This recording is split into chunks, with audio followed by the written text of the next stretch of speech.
Boombox. En esta oportunidad tengo el privilegio de contar con dos invitadas excepcionales.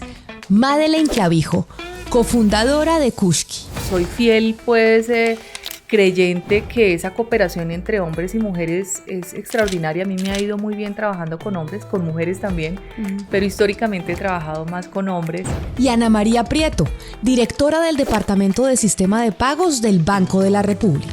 Tener un hijo se vuelve una historia problemática en sus trabajos. Las cuestionan, las critican, cae como una noticia como en este momento, pero qué mal momento, pero ¿por qué ahorita? Pero ¿qué va a pasar? Ambas me comparten no solo su profunda experiencia en el sector bancario y financiero, sino también sus perspectivas únicas sobre la innovación y la inclusión en la industria. Cualquier empresa, pequeña, emprendimiento, grande corporación, para funcionar necesita tecnología y necesita del sistema financiero. Fue difícil de enfrentar esa situación y esa, como antagonismo entre la felicidad de la llegada del primer nieto, pero a la vez la angustia y la zozobra de una enfermedad que al final terminó llevándoselo. Banqueras, la historia de 50 mujeres del sector financiero en Colombia, su proceso personal y profesional para llegar a la cima en un sector en donde históricamente los protagonistas han sido los hombres. Y en este episodio de hoy de Banqueras, quien me acompaña en mi camiseta es una de las economistas más influyentes de esta época, que es la cubanoamericana Carmen Reinhart, quien es doctorada de la Universidad de Columbia, pero además que también viene enseñando en la Universidad de Maryland y fue en el 2018 Premio de Economía Rey Juan Carlos, y probablemente mucha gente dice que podría en el futuro perfilarse como premio Nobel, ¿por qué no? Y por eso hoy las quiero saludar a mis dos invitadas de este podcast de Banqueras, Ana María Prieto y Madeleine Clavijo. Gracias por estar aquí, por permitirme hablar con ustedes y conocer un poquito de sus vidas. Madeleine, bienvenida. Gracias, Camila. Igualmente un gusto. Con Ana, y empiezo preguntándote a ti. ¿En qué momento en tu vida dijiste yo quiero trabajar en el sector financiero, algo que tenga relación con la banca, con los números y demás? Pues mira, yo creo que fue la vida, porque nunca lo pensé. Uno a veces ve como con los niños que desde que tienen 3, 4 años ya les están preguntando ¿y qué quiere ser cuando sea grande? A mí no me pasó. Yo soy una persona más de vivir el presente. Creo en el futuro, en los sueños, en que hay que tener planes, por supuesto, pero soy más de vivir lo que está sucediendo en el momento. Y en mi caso, yo arranqué trabajando antes que estudiar la universidad. Entonces yo empecé a trabajar en un banco por cosas de la vida y bueno, ahí hice mis primeros 10 años profesionales en el mundo financiero, pero no porque haya pensado quiero estar en este mundo. ¿Y por qué empezaste a trabajar antes de entrar a la universidad? Bueno, yo me vine a vivir a Bogotá con mis otros 2 hermanos. Nosotros tengo 2 hermanos mayores, una hermana menor y yo. Entonces, 2 hombres, 2 mujeres, equidad de género acertada en la familia. Y mi hermano mayor ya estaba acá, nosotros nos graduamos con mi otro hermano y decidimos venirnos a Bogotá. ¿Ustedes son de Ocaña, Santander? Nosotros somos de Ocaña y decido venirme y digo, yo quiero empezar a trabajar ya. No pude comenzar a trabajar en la universidad desde el comienzo porque ya mi papá estaba pagando la carrera de mi hermano y éramos otros 2 para empezar a estudiar. Claro. Entonces, era duro. Y mi otra hermana que todavía estaba en el colegio. Entonces dije, bueno, yo voy a empezar a trabajar y me ayudo con la universidad y empecé a trabajar en el banco, digamos, filial de donde mi hermano trabajaba. Curiosamente, casi toda mi familia es banquera. Mi hermano sigue en el banco después de 35 años, mi otro hermano estuvo 20 años en el banco. Entonces, nos hicimos como esa carrera en el mundo financiero, pero no porque se haya planeado, por circunstancias de la vida. ¿Y empezaste haciendo qué? Empecé en atención al cliente, que además fue para mí una de las experiencias más gratificantes, porque cuando uno está afuera atendiendo el cliente, identificando qué es lo que el cliente espera, qué le molesta, qué es lo que le motiva a un cliente para ir a una entidad financiera, creo que ahí se comprende hacia atrás qué tenemos que hacer.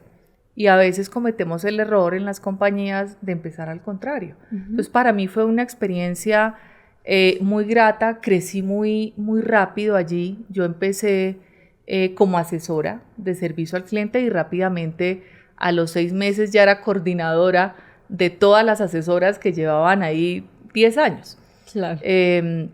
Y después ya pasé al área de tesorería y me fui ya orientando más hacia la parte financiera del banco. Qué maravilla. Ana María, tú eres economista, estudiaste economía y trabajas, yo creo que en el Banco de la República, en donde los economistas puros y duros todos quieren terminar, todos quieren estar allí. ¿Eso era lo que tú te imaginabas cuando dijiste, yo voy a estudiar economía? No, no, Camila. Yo creo que, a ver, mi entrada también fue un poco sin pensarlo mucho al sistema financiero. Yo ingresé estando todavía en la universidad. Había un programa para pasantes en Asobancaria, en el gremio de los bancos. Yo y una amiga estábamos siendo monitoras de un profesor que en ese momento trabajaba en Asobancaria y terminamos vinculadas por eso al gremio, y ahí empecé a entender, pero muy pequeña, yo creo, pues estábamos en 5º semestre, el funcionamiento del sistema financiero y de los bancos, y siempre me incliné por cómo podía ese sistema financiero ayudar al bienestar de la gente. Empecé a entender coincidencialmente, por ahí empecé, digamos, en esos temas a trabajar en Asobancaria, y entonces siempre tuve como una vena más de desarrollo, más de progreso, más de inclusión financiera. Luego no tenía tanto una orientación de financiera, digamos, o de economista, macroeconomista, como sí la mayoría, yo creo que de economistas tienen en la universidad, ¿no? Claro. Ustedes dos además tienen algo en particular, y es que a pesar de que trabajan en sitios obviamente completamente distintos, están con el tema de la economía y la tecnología y el mundo fintech y cómo hacemos para mezclar las dos cosas. Y cuando uno ve el tema de la tecnología, no digamos en el sector bancario, sino en todos los sentidos, también hay muy poca presencia femenina. De hecho, cuando uno ve las grandes compañías, unicornios, no sé qué, son la mayoría de hombres. Y ahí quiero preguntarles a ustedes cómo les ha ido en ese sector, particularmente a ti, Madeleine, que además eres emprendedora y demás. Mira, es la realidad, y yo creo que comenzamos a hacer conciencia de eso hasta hace muy poco. O sea, yo nunca me pregunté por qué en esta mesa soy solo yo y no hay más mujeres. Simplemente, pues, se fue dando así en el mundo corporativo y, como tú lo dices, Camila, en el mundo fintech y de startups y emprendimiento mucho más. Uno normalmente, ¿eso te iba a preguntar, mucho más? Claro, muchísimo más. Y uno ve más hombres que se impulsan a emprender y a hacer empresa que mujeres, ¿no? Somos un poco más tímidas, aunque los hombres buscan mujeres coequiperas, ¿sí? Porque, y esto no se trata de una guerra de género, para mí es la oportunidad de cooperar. Soy fiel, pues, creyente que esa cooperación entre hombres y mujeres es extraordinaria. A mí me ha ido muy bien trabajando con hombres, con mujeres también, pero históricamente he trabajado más con hombres, y creo que es algo que sí debemos evolucionar y trabajar para que haya mucho más oportunidad de mujeres, no solamente en la industria financiera, en todos los sectores, en el sector público, en el sector privado, pero Madeleine, con los emprendedores. Tú dices, en el sector fintech mucho más que incluso en el sector financiero. Correcto. Además, porque tal vez los hombres son más arriesgados y entonces dice, yo me pongo a emprender. ¿Por qué? O sea, ¿por qué esa diferencia entre ellos y nosotros en ese sentido? Y por eso vemos más hombres emprendedores que mujeres. Correcto. Yo creo que nos falta creérnosla. Okay. Las mujeres somos, en muchos casos, más valientes, más berracas, como decimos nosotros, y nos arriesgamos más a otras cosas. Tal vez no a iniciar compañías, pero fíjate que el éxito de muchas empresas, y en el sector fintech y en el sector de emprendedores, va muy ligado a esa coequipera. Tú ves normalmente que en los emprendimientos son 2 founders y otras 2 co-founders, entonces hay 3 hombres pero tienen una mujer, y se ha empezado a dar mucho más digamos, este mix entre hombres y mujeres, yo creo que la responsabilidad que nosotros tenemos como mujeres en una compañía a veces es más alta que la que tienen los hombres, que nosotras somos esas que nos encargamos de que todo se cumpla como es, de la planeación, de la parte analítica, de la organización, de la parte crítica, de las finanzas, ¿sí? Y el hombre está más metido como en esa parte técnica o del desarrollo de la producción o del producto o del servicio, y nosotras saliendo, digamos, a ese mundo de negocios, a vender, estamos más en la parte de marketing, en la parte de negocios, en la parte de network, y los hombres allá como un poquito más atrás, pero fíjate que sobresalen más ellos, ¿sí? Claro, y por eso lo preguntaba, pero entonces, Ana María, tú que estás en el Banco de la República y en este sector, yo no sé si se podría decir fintech, pero sí, porque estás en todo el tema este de regulación, del open finance y demás, tienes un equipo que eres tú sola o hay más mujeres o más hombres alrededor en este sector en el banco. Yo creo que hay una mezcla, una mezcla, no, es menos tal vez que ese sesgo que mencionas del sector de emprendimiento. En el sistema público en general uno encuentra mejor equilibrio, pero sí hay esa característica que ahora mencionabas, Made. Yo creo que la mujer tiene un papel y un rol todavía muy de atrás. Se encarga de orquestar, de asegurarse que el plan se cumpla, que el cronograma se desarrolle, que el resultado se consiga, tiene una visión holística, cuida el detalle, está pendiente incluso, digamos que el equipo esté cohesionado, y hace mucho trabajo por detrás, minucioso, riguroso, técnico, pero a veces al final de pronto la cara visible es un hombre. Y no necesariamente por una discriminación de frente, incluso muchas veces es porque es así, la mujer está como detrás, tras bambalinas, y ese trabajo se vuelve invisible. Eso ha venido cambiando, yo creo, y entonces uno ya ve muchos más líderes, tanto en el mundo corporativo como en el sector público, ¿no? Ministras, gerentes de bancos centrales en el mundo, pero son contados casos, y creo que la mujer sigue quedándose todavía como atrás, asegurándose que el trabajo se haga, pero no adelante, siendo la cara visible. Pero, y eso también puede ser, ustedes me dirán en la experiencia que ustedes han tenido, porque cuando la mujer es la cara visible también se le juzga mucho más duro y se tiene un rasero mucho más alto con las mujeres a la hora de evaluar su trabajo, su desempeño, etcétera, etcétera, que con los hombres, ¿o no? Yo creo que sí, yo creo que incluso nosotras mismas nos ponemos tal vez ese rasero más alto. A veces lo percibo así. Y tendemos a ser perfeccionistas, no quiero decir que todas, seguramente hay diferencias, pero como es inusual a veces ver a una mujer, se le observa más. Claro. Se destaca más, ¿ve? Y esta hora, ¿de dónde viene y para dónde va? Y qué es lo que tiene que aportar, y por qué a esta hora en ese rol, qué está pasando ahí. Me parece que cuando es el hombre, como que no necesariamente te preguntas, te cuestionas, o lo miras realmente a ver qué es lo que está diciendo de diferente esta persona. En la mujer sí, al final yo creo que todos podemos aportar sin lugar a dudas, todos tenemos pues una complementariedad, pensamos mejor cuando hay equipos pues diversos, ¿no? Interdisciplinarios, pero también con esa equidad en todos los roles, no necesariamente, porque esa es la otra, uno de pronto ve más concentración de mujer tradicionalmente en cierto tipo de departamentos o en cierto tipo de roles. Eso ha venido cambiando y uno ve una mezcla transversal.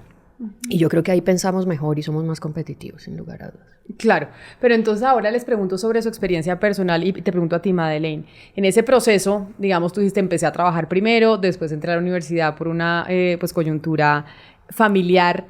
¿Qué ha sido lo más difícil en todo ese proceso de llegar al punto en donde estás? Y te lo pregunto, lo más difícil desde tu condición de mujer. Sí, yo creo que lo más difícil o el mayor reto que yo tuve, sobre todo cuando arranqué, fue falta de conexiones. Okay. ¿Ya? ¿Por qué? Porque yo no vivía acá, no conocía a nadie, mis amigos del colegio se quedaron en Ocaña. Entonces para mí fue pues arrancar de cero en todo, en una ciudad nueva, en donde no conocía a nadie. Pero fíjate que esa época de mi universidad y de arrancar mi carrera profesional para mí es la más preciada, porque justamente fueron más retos. Yo creo que el network y las relaciones en tu desarrollo profesional y en el éxito empresarial es clave. O sea, uno necesita una red de apoyo, necesitas tener gente a quien llamar para pedir un consejo, si necesitas hacer algún trámite en una entidad, que te sepan orientar con quién. Y yo no tuve eso, yo no tuve esa red de apoyo y ese network que hoy es tan importante, pero también puedo decir que eso no es no te limita, porque también aprendí que uno puede mostrarse y darse a conocer y crear esa red, porque yo me dediqué 30 años de vida profesional que estoy cumpliendo este año justamente a eso. Y eso considero hoy que es el éxito de mis negocios, de lo que hago, de mi empresa, y es poder tener justamente, digamos, esa red que siempre te da apoyo o soporte. Eso es súper clave. Quien diga que hace las cosas solo, pero yo no creo mucho en eso. Madeleine, pero ¿cómo empezar? ¿Y por dónde empezar? Porque debe haber muchas mujeres que, igual que tú, que dicen, oiga, yo no tengo las conexiones, pero pues yo tengo el perren que quiero trabajar, quiero poder lograr muchas cosas. ¿Por dónde empezar a construir esa red de conexiones que me ayuden a evolucionar laboralmente como mujer? Yo creo que se empieza mostrándote. Y mostrándote cómo, con resultados. Porque en la medida en que te preparas, creo que el camino profesional de cualquier persona está en la preparación constante. En la medida en que uno se prepara, muestra resultados, ¿cierto? Y en ese momento en que empiezas a mostrar resultados, pues también empiezas a crecer y también empiezas a ascender. Y yo creo que eso te da la posibilidad de sentarte con personas diferentes. Entonces ya estás en una posición, estás en un cargo en donde ya eres, por ejemplo, no sé, la relacionista pública de la compañía, la que maneja las relaciones corporativas. Entonces ya llegas a Ministerio de Hacienda a sentarse con Ana en la URF, ya tienes que empezar a hacer otro tipo de conexiones y a conectarte pues con el ecosistema.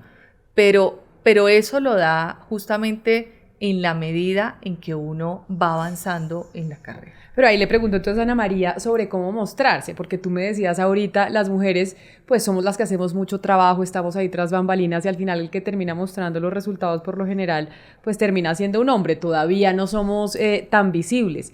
¿Cómo hacer para mostrarnos? Pues yo creo que hay que creerse el cuento, como dice Made, que sí hay un talento que podemos arriesgarnos, que podemos tener esa valentía de decir yo puedo ser no la que hace la presentación, sino la que la dice. Y lo puedo decir bien. Y no tengo que tener, digamos, todo el recorrido, el pergamino. Tengo este manejo y tengo mucho que aportar y me he preparado y lo puedo hacer. Pero sí requiere como una dosis de confianza, yo creo, de creer que sí lo podemos hacer. Y luego también creo que las cosas se han ido cambiando ya en los espacios, ¿no? Y en la manera como también las organizaciones pues van dando esos espacios mismos, ¿no? No solamente uno aquí a codo, digamos, abriéndote el camino, sino que yo siento que hoy ya es como un paso natural y se espera un rol mucho más protagónico de las mujeres, un liderazgo en los equipos, digamos, ¿no? Y ya me parece que no es tan difícil tener ese grado de exposición en las carreras de las mujeres. Ahora quiero preguntarles un poco entonces que me digan, Madeleine, tú empezaste a trabajar, decidiste estudiar ingeniería industrial. Y después hiciste tu posgrado, tu maestría en marketing y demás, ¿cierto? Ese ha sido como tu recorrido académico. ¿Cómo fue tu recorrido profesional? Bueno, yo arranqué en la banca, Banco Superior. Allí estuve, ¿Donde estuvo toda la familia? Donde estuvo en las aliadas, sí estuvo mi hermano. Realmente casi toda mi familia sigue en la banca. Tengo primos en Da Vivienda, casi en todos los bancos. O sea que sí hay una red de contactos importante. Correcto, sea, esa red está construida. Eso se construyó desde la familia. Luego pasé al mundo corporativo y ahí estuve prácticamente 15 años. Y en ese mundo corporativo, pues necesitas obviamente del sistema financiero y mis últimos 10 años han estado en el mundo de la tecnología financiera, ¿sí? En el mundo del emprendimiento, en el mundo, pues digamos, yo estoy en la mitad de los dos mejores mundos, ¿sí? Estoy haciendo negocios entre empresas con tecnología financiera y las entidades financieras. Y para mí eso, como digo, es el mejor de los dos mundos, porque cualquier negocio, cualquier empresa, pequeña, emprendimiento, grande corporación, para funcionar necesita tecnología y necesita del sistema financiero. ¿Y en qué momento dijiste me voy a lanzar al agua a emprender? Hace exactamente 7 años. Quiero contarles que, como todo lo que hago en la vida, yo me arriesgo. A mí no me da miedo empezar, y yo creo que una de las cosas que uno tiene que tener siempre en la vida es creerse que uno es capaz y que puede, y en eso yo creo que las mujeres tenemos que trabajar mucho, ¿sí? Como que nos falta, como que nos digan, créasela. O sea, que usted puede, que es valiente, que sabe, que está preparada. A veces las mujeres estudiamos más que los hombres. Ah, no, y nos preparamos estudiamos más. sí, estamos más preparadas que los hombres más. Y eso lo dicen pues todas las estadísticas. Las estadísticas. Y tú te vas a una maestría y el 70% son mujeres, y te vas a un posgrado y el 80% son mujeres, y nos preparamos mucho más. Entonces, eso hay que creérselo y hay que apoderarse de eso. Y hace 7 años, cuando estaba en mi mejor momento, en mi mejor momento en una gran corporación, y literal fue arrancar de cero. O sea, arrancar de cero desde comprar la silla donde me sentaba, de ir yo misma a comprar el café. Y hoy puedo decir, después de 7 años, pues que la compañía es una compañía exitosa, no solo en Colombia, sino en toda Latinoamérica, pero eso es gracias al equipo, a de verdad tener una visión clara de lo que uno quiere. Y yo me arriesgué porque quería un cambio también en mi trayectoria, ¿sí? Yo decía, yo ya estoy como en ese status quo. O sea, yo admiro mucho las personas que hacen carrera en las entidades y llevan 30 años, 40 años, 50 años y se pensionan ahí, ¿no? Y es lindo, o sea, me parece muy gratificante. Pero yo ya quería un cambio y quería una dosis alta de tecnología en mi vida, de innovación y de aprender cosas nuevas. Claro. Sí, como que ya estaba como que, bueno, sí, o sea, tú estás en el mundo corporativo y no es que hagas más de lo mismo, pero es como que es una carrera muy plana, ¿sí? Porque le metes más cositas a los productos, puedes hacer temas un poquito de innovación, pero cuando tú ya pasas, digamos, a un mundo 100% tecnológico, pues es un cambio de chip 180 grados. Tengo que decir que tuve que estudiar muchísimo más, trasnochadas, me hablaban y yo no entendía de qué me estaban hablando, porque en este mundo incluso hay hasta terminología que uno tiene que estudiar y aprender. Pero además está todo el mundo aprendiendo de este nuevo mundo de la tecnología y bueno, y el sector financiero mucho más. Pero Ana María, yo ya sé que tú estuviste primero en Asobancaria y ahora en el Banco de la República. En medio de eso, o sea, estabas en la universidad estudiando economía y en medio de ese trayecto, ¿qué hiciste? ¿Qué pasó? Entonces, me quedé en Asobancaria, yo dije, voy a hacer una pasantía de 6 meses, me quedé 5 años, ahí me gradué, terminé de hacer unos primeros posgrados, y bueno, me forjé ya como en el mundo, digamos, financiero y banquera. De ahí di un salto al autorregulador del mercado de valores, me fui para el mundo de la bolsa. Ese paso fue bonito porque en medio siempre de mi carrera también quise en algún momento tener temas de derecho, incluso me planteé la posibilidad de me voy a inscribir a ser abogada. Pero una buena amiga me dijo como no, pero tampoco, pues digamos de pronto puedes empezar con una especialización porque hacerte una carrera desde este momento quizá. Y bueno, voy a hacer una especialización y había una asociada con temas de mercado de capitales en la Javeriana y me encantó y el director es un gran banquero hoy, me dijo ¿por qué no viene a trabajar al autorregulador del mercado de valores? Y ahí me di el salto a meterme aún más, digamos como en el mundo pues más financiero.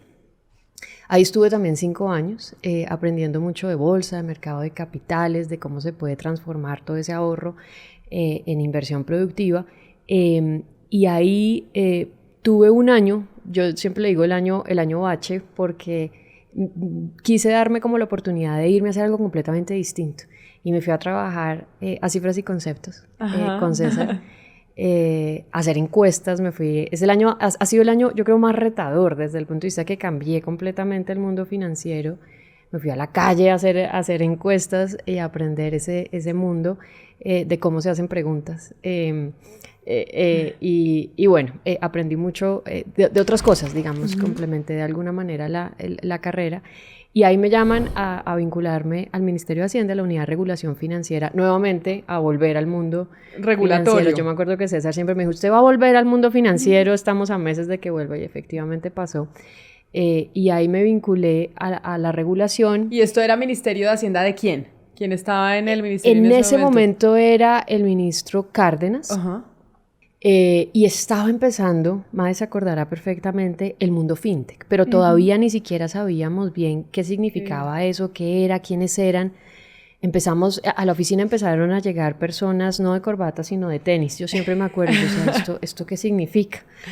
Y como con unas ideas y unas terminologías, y decían, yo quiero ser un banco, pero no es un banco, yo lo que quiero es hacer esto y aquello, y nada de eso cabía en la regulación, nada. Entonces empezó a ser un reto para nosotros como reguladores de decir, bueno, esto suena muy interesante, suena muy poderoso, pero esto es un revolcón completo a la manera como se viene entendiendo el funcionamiento del sistema financiero. ¿Cómo hacemos para que esta gente quepa? Una de las primeras recomendaciones que dimos fue organícense. Tengan como un vocero, un gremio, alguna cosa, porque empezamos a tener demasiadas reuniones y tocaba empezar a priorizar, digamos, esa agenda de trabajo. Ahí nació Colombia Fintech, que hoy es un gremio pues, muy importante. Y bueno, ahí estuve, sí, también 5 años, voy de 5 en 5. Pero eso, te iba a decir eso del 5 en 5 porque dicen que 5 años es lo que supuestamente debe durar uno en un trabajo para lograr un objetivo y ya después pasar a otro y así crecer y crecer, porque pues eso de ya durar 50 años en una misma compañía, pues no es de estos tiempos y no te permite crecer lo suficiente como si lo puedes hacer cambiando de una empresa a otra en 5 años. Es verdad.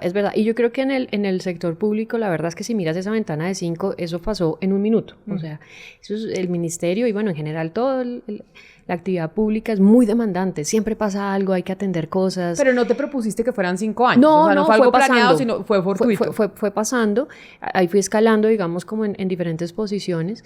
Y bueno, lo último que nos agarró la pandemia, estando allí, y aparece pues todo este tema de la emergencia económica y del ingreso solidario, que es este episodio de generar un subsidio de la nada. El reto era crear ese subsidio en 3 meses, y terminó la URF pues involucrada en ese equipo. Yo creo que muy, muy afortunadamente para quienes tuvimos el placer de estar en ese momento, una experiencia bellísima, pero muy, muy distante de lo que hace típicamente un regulador. En fin, ahí pasa eso y con ocasión de esa experiencia termino yo en el mundo de pagos entendiendo muy la filigrana de cómo funciona ese mundo transaccional y de cómo se puede mejorar en Colombia y por qué tenemos tanta dependencia del efectivo y cómo podemos transformar eso. Y ahí me invitan a pasar al Banco República y ahí vamos 2 años, no sé si vamos a durar 5 más. A ver si llegamos a los 5. Pero bueno, ahí entonces su trayectoria profesional me la han contado las dos. Ahora pues hay un reto y todas aquellas que se han sentado también en esa silla en donde ustedes están, pues hemos hablado de ese reto, pues de balancear la vida profesional exitosa, querer avanzar con pues la familia, los hijos. Nosotras las mujeres tenemos también pues ese reto del nos preguntamos si los hijos o no los hijos. En tu caso, Madeleine, ¿tú eres mamá de una o dos, de un hijo o dos? De una. De una niña. De una niña de 26 años. Ya una vieja. Sí. Ya no es tan niña. Ya no, banquera también. No. Está en el mundo fintech. Toda la familia metida en el sector. ¿Cómo fue eso de balancear una cosa con la otra? Porque sin duda para nosotras es un reto, para unas más que para otras. Sí, para mí fue un verdadero reto porque yo tuve a mi hija muy joven, tenía 21 años. Incluso fue a mitad pues, de mi carrera universitaria y soy mamá soltera. Entonces, pues era o me quedo en casa, ¿sí? y me dedico a mi hija o continúo lo que ya arranqué, porque arranqué también muy joven a trabajar cuando tenía 16 años. Recuerdo que arranqué con permiso del Ministerio de Trabajo que para que le ganan. para poder trabajar, pero yo nunca tuve eso. Admiro y me parece muy valioso pues las mujeres que se quedan en casa cuidando a los niños. Me parece que pues es una tarea realmente muy valiosa, muy retadora, pero yo nunca tuve eso de me quedo acá en mi casa cuidando a mi hija o me dedico solo a ella. Pero además, porque si no, ¿quién iba a pagar las cuentas? No, pues todo. Y me dediqué hasta que mi hija cumplió 1 año, estuve con ella. O sea, yo pues renuncié a mi trabajo, suspendí la universidad, tuve pues ahí un bache en medio de la universidad y me dediqué 1 año a ella y dije, quiero pasar de verdad estos primeros meses y dedicarme a ella porque no sé si voy a tener más hijos y no tuve. Solo me quedé con ella y quería disfrutarme ese momento, como les decía, soy de vivir y de disfrutar lo que estoy viviendo en ese momento, sin dejar de pensar en que tengo un futuro y en que tengo sueños. Entonces para mí fue muy difícil después de que pasa ese año y yo digo, bueno, o sea, ya tengo que avanzar. Tuve una época que me di muy duro, tenía una confrontación interna durísima, porque yo decía, bueno, soy una mala mamá, o sea, estoy todo el tiempo fuera de casa, fuera de la ciudad, fuera del país, estoy viajando. Mis papás se dedicaron prácticamente a cuidar a mi hija hasta que tuvo 6 añitos, o sea, prácticamente 5 años para que yo pues pudiera finalizar la carrera, seguir avanzando profesionalmente. Pero llegó un momento en que yo dije, yo no estoy haciendo sino bien por mí, porque yo quiero realizarme como mujer y quiero seguir pues lo que ya arranqué y completar todos mis sueños y también pues darle a mi hija mejores oportunidades que las que yo tuve, porque yo lo tuve todo. También me daba muy duro como el sentido de no le estoy dando a mi hija la familia que yo tuve, porque pues yo hoy todavía soy privilegiada de tener a mis padres vivos, casados, tuvimos una familia muy linda, éramos 4, mis papás, seguimos siendo todavía pues muy unidos y yo decía, no le estoy dando a mi hija eso que yo tuve. Hasta que un momento que dije, no, yo le puedo dar eso, no de la misma manera, pero le puedo dar eso y más, y hoy ella y yo somos una familia feliz, disfrutamos absolutamente todo. Ella tiene 26 años y esa historia de su mamá, porque además ella es mujer también, verte en ese proceso de estar estudiando, de estar trabajando, siendo ella chiquita, ¿cómo crees tú que la formó a ella? ¿Y ella qué te dice hoy? Que es como esa gran pregunta de culpa de las mujeres de, ay, me fui a trabajar y no estuve con ella, mis hijos me van a culpar cuando sean grandes. ¿Qué te dice ella hoy? Es una mujer ya súper orgullosa de la mamá. Dani es emprendedora también. Arrancó en el mundo fintech y hace 1 año montó su empresa de marketing digital. Soy mentora de ella y se siente súper orgullosa y me dice, mamá, yo estudió ingeniería industrial también, está haciendo una especialización en marketing también. Entonces yo me convertí en su ejemplo a seguir, en quiero ser como mi mamá, quiero ser tan exitosa y emprendedora como ella, y yo me siento la mamá más orgullosa porque además ella arrancó mucho tiempo antes que yo. O sea, ella se lanzó a ser emprendedora teniendo 25 años y yo lo hice hasta cuando tenía 35. Entonces, es una mujer berraca también, valiente, disciplinada, mucho más exigente que yo. O sea, yo le digo, Dani, o sea, de verdad que te estás pasando, porque es mucho más exigente que yo. Dani además maneja mis redes sociales, ella maneja absolutamente... Además trabajan en equipo, trabajamos en equipo, soy su cliente, trabaja mi marca, absolutamente todo lo que salga mío, ella lo revisa y no sabes, o sea, ella hace cambiar, esto no está bien, no se ve bien. Dani, ya tenemos que salir, el tiempo es hoy, la fecha de salida con este proyecto era hoy. Sí, lo vamos a sacar, no sé a qué horas, pero esto hay que arreglarlo. Salgamos así, no. Tiene que salir perfecto. En el caso tuyo, Ana María, tú también eres mamá. ¿Cómo fue cómo fue ese proceso de estar ahí trabajando en esos 5 años y ser mamá? Pues es un reto, yo creo que sí lo es. Necesitas una red de apoyo, sea porque venga del núcleo, porque tengas pues tu pareja, tu esposo, en mi caso, mi esposo que ha sido pues excelente papá, permanentemente allí haciendo todas las labores, o porque tienes una red pues digamos más amplia y esa posibilidad de compartir el cuidado al final y esa responsabilidad tan grande que hay. Yo además tengo 2 hijos, tengo a Martín que tiene 10 años y tengo a Alejandro que acaba de nacer, tiene 6 meses. ¡No puede ser! Entonces, de alguna manera estoy volviendo a esa experiencia, claro, con mucha más, digamos, peso de años de no solamente ser mamá por segunda vez, sino además pues más avanzada en mi carrera profesional.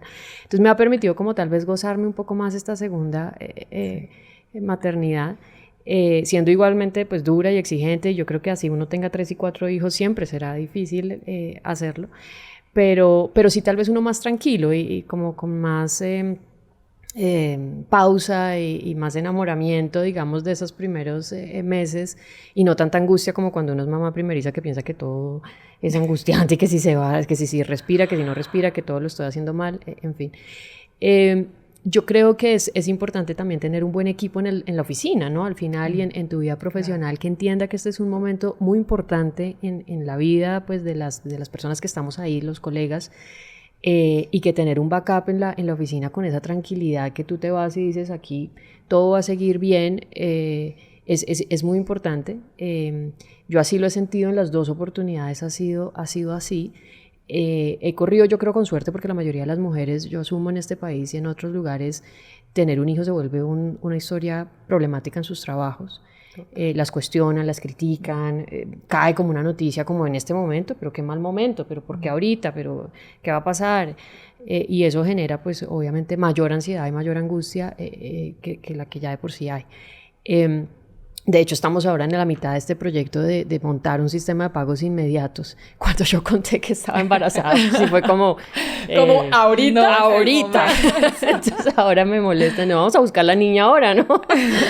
Pero fíjate que y aún y así en ese momento, automáticamente yo vi la reacción en todos, hombres y mujeres, jefes o colegas, o el equipo en general, fue una cara de felicidad de qué bendición, qué maravilla, cómo te rodeamos, qué necesitas antes, durante y después.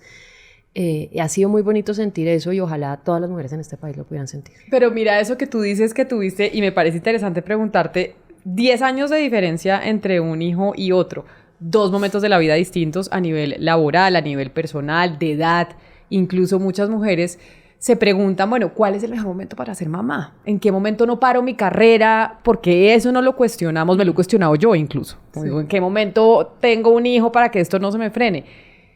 Tú que has tenido como las 2 experiencias, ¿cuál es la mejor? Yo creo, y yo también lo preguntaba, no creas que uno dice, caramba, ¿y esto aquí ahora cómo? Yo creo que uno nunca llega tarde a la vida. Las cosas se presentan por múltiples razones en el momento en que deben presentarse. Y definitivamente no hay un momento en que uno diga, es que esto debería ocurrir es a los 20, a los 30, a los 40, cuando... No, ocurre cuando tiene que ocurrir, y te enseñan cosas en el momento, digamos, significativas para el momento que estás viviendo. Saberlo, aprovechar de esa manera, entender y gozártelo de esa manera, yo creo que es lo que al final importa. Para mí mi primer hijo pues me dejó unas profundas lecciones, significativas para ese momento y que aún me acompañan hoy, por supuesto, y Alejo ahorita me está enseñando otras cosas que yo creo que en este momento las puedo recibir y apreciar por el momento en el que estoy viviendo ya a mis 40 años. ¡Qué maravilla! Me parece impresionante, qué nota. Pero además, digamos que tenemos 2 experiencias distintas. Madeleine fue madre soltera, tú tienes una pareja que ha colaborado mucho y que a mí me parece importante eso, que los hombres se metan también en el rol de que les toca poner y les toca trabajar. ¿Tu papá era así, Madeleine, o no? Es en el caso de tus papás, tu papá sí se puso la camiseta 100% y dijo, aquí me remango igual que mi esposa, que en este caso es tu mamá, ayudarle a mi hija y a mi nieta. Mira, toda la vida, Camila. Yo creo que la persona que ha sido pues mi apoyo desde siempre, mi mentora, mi guía, mi papá, mi mamá también, obviamente los dos. Mi hija le dice papá a mi papá, claro, porque se convirtió en su papá. Y además yo tengo mis 2 hermanos que para Dani también eran figuras sí, de autoridad masculinas. Mi hermano mayor, Dani, también tiene como ese sentido digamos, de padre con mi hermano mayor, porque siempre lo tuve, y te digo desde el día 1. Esto es una anécdota que yo la cuento y además es muy linda, pero cuando Dani nació, pues obviamente su papá biológico estaba en la clínica, pero a mi hija se la entregan a mi papá, porque él era el que estaba ahí conmigo, como dándome la fuerza, como diciendo, tú puedes, ¿sí? Tú puedes, y él estuvo conmigo hasta el último momento en que ya él no pudo estar y me entraron. Entonces las enfermeras y todos pensaban, él es el papá de la niña. Entonces cuando Dani nace, se la entregan a él. Y desde ese momento hasta hoy, pues esa ha sido la figura de padre. Yo he tenido esa fortuna de tener la figura de hombre y la figura masculina en mi casa siempre, que con es mi muy papá importante. Y con mis hermanos, es súper importante. Y que es muy importante Es para súper nosotras, importante. y por eso pues invitarlos a ellos también a que se monten a esta película de cómo logramos que las mujeres tengan un mayor protagonismo en el mundo profesional y pues en todos los ámbitos de la vida. Pero ahí, Ana María, hemos hablado de la parte profesional, de la parte personal y de lo que forja pues un carácter y hacia dónde llega uno. Pero si tú tuvieras que decirle a varias mujeres mucho más jóvenes que tú que te están escuchando, ¿cuáles fueron esas cosas que forjaron tu carácter, que te hicieron llegar a donde estás hoy? Que tú dices, esto es clave. Y eso se lo quiero preguntar a las dos. Caramba, qué buena pregunta. Yo creo que de pronto han sido 2, o destaco 2. Uno, yo creo que hay que tener mentores, hay que buscarlos. Esa mentoría es muy importante. Es muy importante, yo creo, para todos, tal vez más para la mujer. Porque si hay un momento en la carrera profesional de la mujer donde necesitas que alguien te oriente, te dé la fuerza, te dé el espaldarazo y te diga, es por aquí o no es por aquí. Y te dé un buen consejo. Y ese mentor puede ser, claramente, hombres mentores hay maravillosos y hay muchos. Yo he tenido tal vez esa suerte de tener jefes y mentores. En general no necesariamente tiene que ser el jefe, pero mujeres también. Hay que buscar esa mentoría y hay que pedirla. Muchas veces hay gente que hace ese rol sin saberlo. En algún momento decirlo, tú me estás dando este ejemplo y me estás ayudando a hacerlo, o quiero que me des esa mentoría, es importante. Lo segundo es que yo creo que en esto hay que entrenarse. Así como cuando uno va al gimnasio o como cuando va a la universidad a estudiar y entender un tema, a esto hay que dedicarle tiempo, reflexión, sea que vayas a un coach o medites o durante tu rutina de ejercicio o cuando te vayas a dormir o donde quiera que sea, generar el espacio para reflexionar y decir qué estoy haciendo bien, qué estoy haciendo mal, cómo puedo mejorar esto, a dónde quiero realmente llegar. O sea, eso no puede ser como tan espontáneo, como tan ahí van pasando cosas o no pasan, y a mí por qué será que nunca me llaman o por qué será que no logro conseguir lo que tengo de éxito profesional, digamos. Eso tiene que ser un plan muy, muy determinado, tiene que haber mucha conciencia hacia dónde es que queremos ir y cómo puedo trabajar y cómo me puedo entrenar para cada vez ser pues una mejor yo. Y eso pasa seguramente por tener formación, digamos, dura en los temas pues, que haya que estudiar y formarse o complementarlo, pero tal vez sobre todo en esas habilidades más blandas, más emocionales. Caramba, si a mí esto me cuesta trabajo, ¿cómo lo puedo fortalecer? Es una invitación, tal vez yo siempre le digo a todas las personas que trabajan cerca a mí, a eso dedícale tiempo, no te dé temor a hablar de que esto te angustia, de que esto te genera miedo, o que esto te pone feliz, y eso nos pasa todo el tiempo. En una reunión uno siempre, o en general, cuando uno está trabajando, pues pasa por tener muchas emociones y sensaciones, que este fulano me cae mal, que me cae bien, cómo manejar todos esos elementos, entenderlos para que no te vayan a convivir en ese camino, sino por el contrario te potencien en la integralidad que es ser pues hoy en día un profesional pues exitoso. Mael, en el caso tuyo, ¿cuáles son esas cosas que tú dices son fundamentales a la hora de forjar un carácter para llegar pues a donde estás hoy? Sí, yo coincido con Ana en la preparación. Creo que el camino al éxito profesional y a la realización personal sin duda está marcada por la preparación, y eso es algo que te permite afrontar de la manera correcta los desafíos que se presentan. Porque sí es muy lindo uno decir, mira lo que he construido, mira dónde he llegado, mira el camino que yo he forjado, y también tenemos que decir que es que ese camino de realización está lleno de altibajos. O sea, no, hay gente que dice, ay, pero miren dónde están, a dónde han llegado, pero es que eso ha tenido un camino que no todo ha sido fácil. Y yo también le digo a la gente, cuando tengo la oportunidad de hablar de mi historia, de hablar un poco como de cómo lo hice, yo le digo a la gente, disfruten el camino, ¿sí? Sobre todo los jóvenes hoy día que quieren salir de la universidad y ya ser empresarios o ser CEO de una compañía, y pretenden que todo sea muy fácil y que sea muy rápido. Y siempre digo, de verdad lo lindo de llegar a la cima, o sea, cuando tú vas a una montaña y miras desde allá, dices, wow, o sea, la vista es genial, o sea, la vista desde arriba es genial, pero ¿cómo llegaste? Entonces hay gente que llega muy fácil y llega muy rápido, puedo coger un helicóptero y llego y también veo la vista y digo, wow, qué lindo. Pero cuando estás ahí y miras hacia abajo y dices, oiga, de verdad yo estaba allá, yo arranqué allá, ¿cómo hice para llegar acá? Y es esa templanza que uno tiene que tener y no dejarse derrotar tan fácil. Hoy día uno se sorprende mucho de los jóvenes que por cualquier cosa, pues ya todo es una tragedia o se me va a truncar mi carrera. Hay que aprender que en esa escalada y en esa subida, como decía Ana, también necesitas gente que de pronto te dé la mano, que te dé un empujoncito. Se puede parar también. O sea, hay momentos donde uno dice, estoy agotada, tengo que parar, tengo que descansar. Yo lo he hecho también. He tenido esos momentos donde digo, de verdad necesito parar, volver a arrancar, no tener miedo a arrancar de cero, ¿sí? O recomenzar. También uno dice, oiga, el camino que tomé era el más difícil. No, me regreso y cojo por donde es, ¿sí? La gente también que a veces estudia y está en cuarto semestre y dice, esta no era mi carrera. No importa.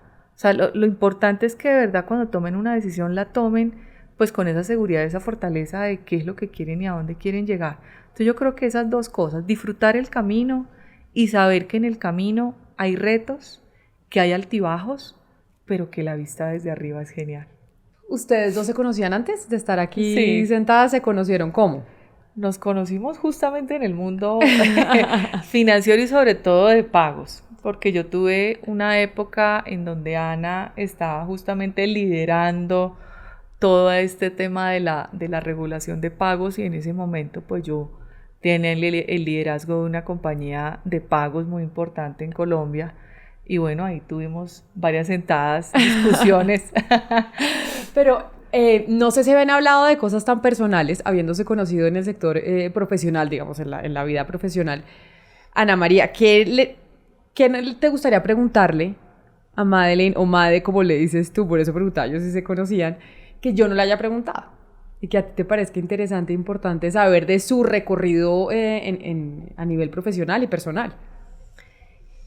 Pues he aprendido un montón de más, porque fíjate que pues uno no, claro que no sabe toda la historia y todo lo que hay detrás, y lo primero es que sí, que wow, que ya estás desde la cima de la montaña. Estoy seguro que van a haber montañas más altas, pero felicitaciones, y eres una inspiración para todas las emprendedoras que vienen ahí. Tal vez preguntarte algo que pueda ser hacia quienes vienen en esa historia construyéndola más atrás tuyo. ¿De qué te arrepientes que nunca hubieras pues querido hacer, o digamos hubieras podido hacer mejor? Como un consejo para quienes vienen atrás. Qué buena pregunta, y me lo pregunto muchas veces. Yo creo que aunque yo disfruto mucho el presente, me faltó disfrutar más, porque siento que tuve una vida así, no atropellada, pero como muy acelerada. O sea, empecé a trabajar cuando tenía 16 años, tuve mi hija cuando tenía 21 años, estudié. Entonces como que yo hoy le digo particularmente a mi hija y a las jóvenes cuando doy charlas de emprendimiento y a los jóvenes, y es, hay que hacer las cosas, yo digo, hay que dar pasos, pero darlos firmes y no tan rápido. O sea, uno puede dar pasos más firmes, pero no pasos tan acelerados, porque hay que disfrutar todo lo que se hace. Y mi vida siempre estuvo enmarcada en viajes, en estar toda la semana por fuera, llegar sábado, volver a ir al domingo, muy poco tiempo realmente para mi hija, para mi familia. Mis últimos, puedo decir yo, tal vez 3, 5 años, me he dedicado a eso. Ah, pues qué bueno. A dedicarle más tiempo a estar con mi familia y más tiempo para mí. Yo creo que eso es súper importante, porque como que nos metemos tanto en el rol de empresarias y de liderazgo y de todo lo que tenemos que hacer, que nos olvidamos de nosotras mismas. Y necesitamos ese espacio. Madeleine, y lo mismo, ¿qué le preguntarías tú, Ana María, que yo no le haya preguntado y que te parezca importante que se sepa? Sí, bueno, yo sé que Ana ha tenido muchos retos, sobre todo por los roles que ha enfrentado, ¿sí? Estar en el tema de regulación, como tú decías, cuando empezamos a llegar allá todos estos locos con ideas nuevas e innovadoras, y conozco esos retos, pero ¿cuál ha sido tu mayor reto a nivel personal? ¿Personal? Sí.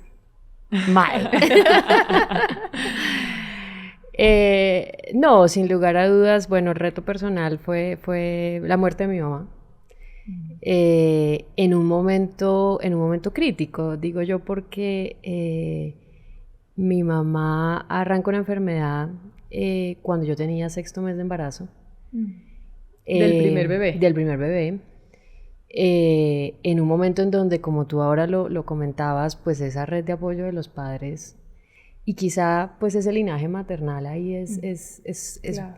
pues sale a florecer, ¿no? Entonces fue difícil de enfrentar esa situación y esa pues como antagonismo entre la felicidad de la llegada del primer nieto, pero a la vez la angustia y la zozobra de una enfermedad que al final terminó pues llevándosela cuando Martín tenía 1 año. Entonces,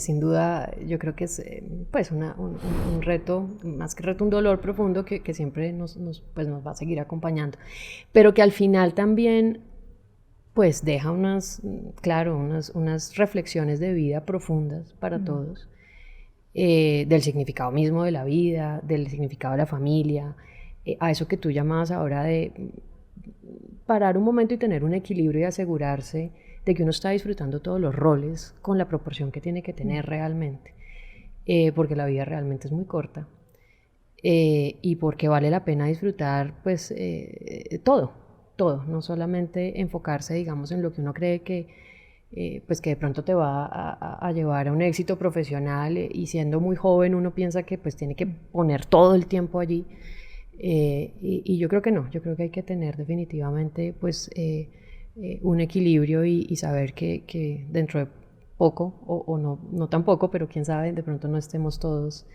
ahí. Y para terminar, quiero pedirles a las dos, agradeciéndoles que me hayan permitido conocer sus historias de vida, porque además aprendo enormemente. Siento que estoy haciendo una maestría de lo que es ser mujer en este mundo. Es para ustedes, ¿qué es ser banqueras? ¿Cuál es la definición de una banquera, Madeleine? Bueno, para mí es la posibilidad de desarrollar negocios, de cumplir sueños y de transformar vidas, porque creo que desde este mundo bancario y financiero tenemos esa posibilidad de financiar compañías, de financiar ideas, nuevos negocios, emprendimientos, cumplir sueños, porque pues también muchos hemos tenido que recurrir al sistema financiero para pagar una maestría, para pagar la universidad de los hijos, y transformar vidas, porque realmente cuando se cumplen sueños y cuando se alcanzan objetivos, estamos transformando vidas, y al final eso tiene un impacto, pues no solamente en la familia, en lo que nos rodea, las personas que nos rodean y pues en el país. ¿Y para ti? No, yo Ana María. coincido, ser banquera es entregarle un instrumento transformador a una persona para que pueda tener un mejor bienestar, para que pueda ser más feliz, para que pueda realizar, sin lugar a duda, pues todas sus sueños y sus posibilidades. Esa posibilidad que hemos tenido nosotros como país de tener un mayor acceso y uso de esos servicios financieros nos ha podido mostrar cómo la actividad financiera realmente puede generar un cambio profundo en la sociedad, de generar progreso, tal vez mucho más que cualquier otro tipo de intervenciones, de actividades que uno pudiera hacer para la sociedad. Poder entregar un instrumento financiero es muy poderoso. Ojalá lo pudiéramos hacer más a todos, digamos, los colombianos en las regiones también y en los segmentos más vulnerables. Y ojalá quienes también trabajamos en el sector financiero pues entendamos ese rol tan poderoso que tenemos. Pues a las dos, mil gracias por estar aquí en este capítulo de Banqueras y por abrirnos sus vidas y su corazón. Gracias. Gracias Camila. a ti, Camila. Gracias, Ana. Maya.